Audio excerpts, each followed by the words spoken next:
Bapak, Ibu, saudara-saudari, adik-adik, sahabat kenalan yang saya kasihi, mari kita renungkan bacaan Injil pada hari ini Selasa 18 Januari 2022.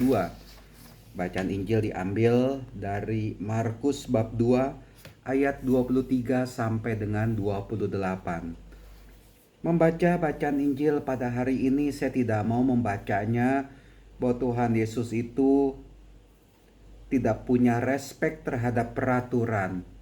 Tidak. Tuhan Yesus tetap mengikuti makna yang paling utama dari hari Sabat, dari hukum Taurat.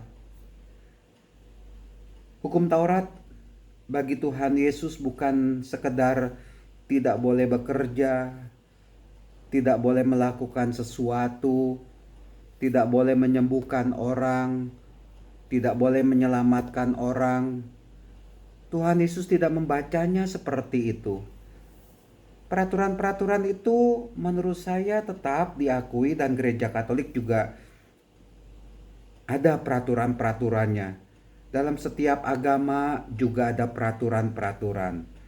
Tetapi Tuhan Yesus lebih mau masuk ke dalam inti hukum Taurat, di mana inti dari hukum Taurat itu adalah cintailah Tuhan Allahmu dan cintailah sesamamu manusia. Dan ketika Tuhan Yesus dengan para murid melewati ladang gandum dan kelihatannya para murid ini lapar, katakanlah. Mudah-mudahan pandangan saya tidak salah bahwa para murid ini lapar. Lalu mereka memetik bulir gandum. Entah itu ladang atau kebun milik siapa. Tetapi saya juga percaya para murid tidak mencuri, tidak memetik bulir gandum begitu saja. Mungkin pohon-pohon gandum itu tumbuh begitu saja, dengan kata lain, ya pohon yang tidak bertuan atau pohon liar, tidak ada tuan, tidak ada pemiliknya. Dan ketika para murid itu kelaparan, katakanlah, dan melewati ladang gandum lalu memetik bulir-bulir tersebut untuk menjadi makanan ala kadarnya bagi mereka. Saya juga tidak menangkap mereka itu bersalah, kecuali kalau bulir gandum itu dipetik lalu dijual dan mereka mendapat keuntungan, mereka salah. Tapi tidak, mereka memetik untuk diri mereka sendiri, kelihatannya seperti itu. Dan mereka dalam situasi yang ya butuh makanan. Dan ketika Tuhan Yesus bersama para murid memetik bulir gandum tersebut, dan Tuhan Yesus tahu betapa para muridnya itu membutuhkan makanan dalam arti kelaparan. Dan Tuhan Yesus sepertinya ya mempersilahkan mereka untuk melepas lapar mereka. Ini kan tidak salah, kecuali ladang gandum itu milik orang. Nah, oke, saya tidak mau berpolemik dalam hal seperti itu.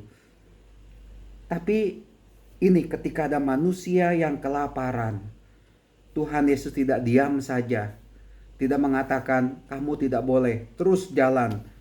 Ia bisa pingsan mungkin, kelelahan, kecapean. Tetapi Tuhan Yesus mempersilahkan mereka karena mereka tahu, Tuhan Yesus tahu ketika ada orang lapar yang dibutuhkan bagi mereka itu bukan kata-kata larangan tidak boleh memetik, atau juga ketika berhadapan dengan orang yang sedang kelaparan, mereka tidak membutuhkan nasihat. Mereka tidak membutuhkan ucapan-ucapan dari kita, tindakan yang konkret yang bisa mengatasi rasa lapar mereka. Jangan berkhotbah kepada orang yang sedang lapar. Jangan memberi nasihat kepada orang yang sedang lapar. Beri mereka makanan supaya mereka tidak kelaparan. Bayangkan Bapak Ibu, kalau Anda sendiri mengadakan perjalanan dan Anda lapar dan Anda tidak dipersilakan untuk stop, untuk mengisi makanan, untuk mengisi perut Anda dengan makanan. Luar biasa menyakitkan, menyebalkan, menyedihkan. Dan Tuhan Yesus tahu kesulitan murid-muridnya. Dan Tuhan Yesus, ya katakanlah, ya, mau melepas, mau menghapus rasa lapar mereka. Bukankah mestinya itu ahli-ahli Taurat bukannya menuduh para murid melanggar hukum Taurat, melanggar hari Sabat? Bukankah yang lebih penting itu menurut saya ahli-ahli Taurat, orang-orang Farisi itu memberi makan. Tidak sekedar ngomong, memberi makan. Ada orang lapar, beri makan. Inilah dia saya pikir yang mesti kita perhatikan, kita lakukan. Nah, semoga kita sekalian lebih bisa memandang manusia sesama kita dari sudut kasih. Inti dari agama Katolik, agama Kristiani adalah cinta kasih. Di mana manusia melakukan cinta kasih, dia mengikuti kehendak Tuhan.